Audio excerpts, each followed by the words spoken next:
রব্বুল আলমিনের রহমতে এটা একটা বিশাল রকমের বিজয়। তো স্বাধীনতা পরে এত বছরে কোনদিনই জামাতের ক্যান্ডিডেট তো এখানে বিজয়ী হতে পারেননি।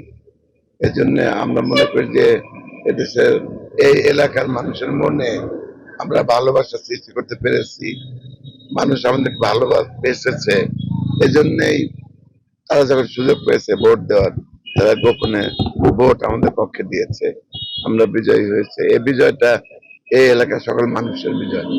আমরা আসলে উন্নয়নের কথা যদি আসে, তাহলে আমাদের এলাকার মানুষের জীবন মান উন্নয়নটা খুব দরকার। এই খেটে খাওয়া মানুষরা সারা জীবন খেটে যাচ্ছে, তাদের অধিকারের প্রশ্নে কেউ চিন্তা করেনি। আকিজ সিমেন্টে তৈরি এ বাড়ি, সিমেন্টে লোহার শক্তি। আয়রন স্ল্যাগ সমৃদ্ধ আকিজ সিমেন্ট, সিমেন্টে লোহার শক্তি। করলেও কোনো পদক্ষেপ নিতে দেখিনি। আমাদের গ্রামীণ জনগণ তাদের যেমন কৃষি কাজ সহজ করা দরকার, যাতে তারা সহজে কাজ করতে পারে এবং ন্যায্য মূল্য যাতে তারা পেতে পারে। তারপর দুর্নীতিমুক্ত অফিস আদালত যদি হয়, তাদের উপকার হবে। এবং তাদের বাচ্চাদেরকে যদি আমরা মাদক দ্রব্য থেকে ফিরিয়ে আনতে পারি, তাহলে তাদের বাচ্চারা স্কুলমুখী হবে, সেই বাচ্চাদের ভিতরে তাদের স্বপ্ন সৃষ্টি হবে। এবং আমরা যদি মেধার ভিত্তিতে চাকরি এই ব্যবস্থা করতে পারি, তাহলে ছেলে মেয়েদের ভিতরে একটা প্রতিযোগিতার সৃষ্টি হবে পড়াশোনা করার, তাহলে পড়াশোনার পরিবেশ ফিরে আসবে। আইন শৃঙ্খলা পরিস্থিতি যদি উন্নয়ন করা হয়, তাহলে মানুষ নিশ্চিন্তে ঘুমাতে পারবে।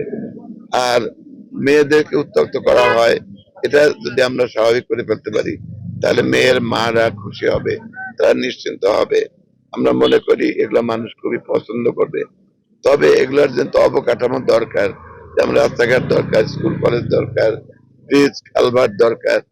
আমার মনে হয় যে আমরা যে টাকা বরাদ্দ হবে সেই টাকারই কাজ হবে, এটা এনশিওর করবো ইনশাআল্লাহ। একটা পয়সা পকেটে যাবে না, তাহলে মানুষ নিশ্চয়ই খুশি হবে, মানুষ তার অধিকার ফিরে পাবে।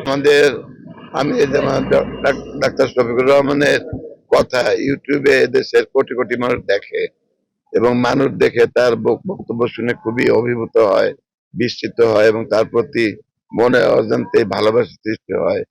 আমি খেয়াল করেছি ধর্ম বর্ণ নির্বিশেষে, দলমত নির্বিশেষে সকল মানুষ তাকে ভালোবাসে। তার প্রতিটা কথা উনি খুবই সংক্ষিপ্ত আকারে এবং একেবারে মূল কথাটাই বলেন।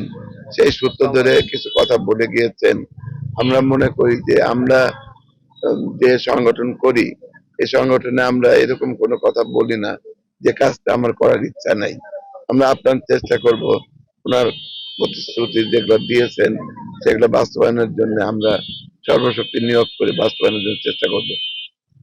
আমরা মানুষকে যে বলেছি যে আমরা সমাজ থেকে দুর্নীতি দূর করব, খেটে খাওয়া মানুষের প্রান্তিক জনগোষ্ঠীর মৌলিক অধিকার ফিরিয়ে দেব, মানুষকে রাস্তাঘাটে আন্দোলন করতে হবে না, আমরা বুঝে শুনে তাদের অধিকার তাদের বাসায় পৌঁছায় দেব।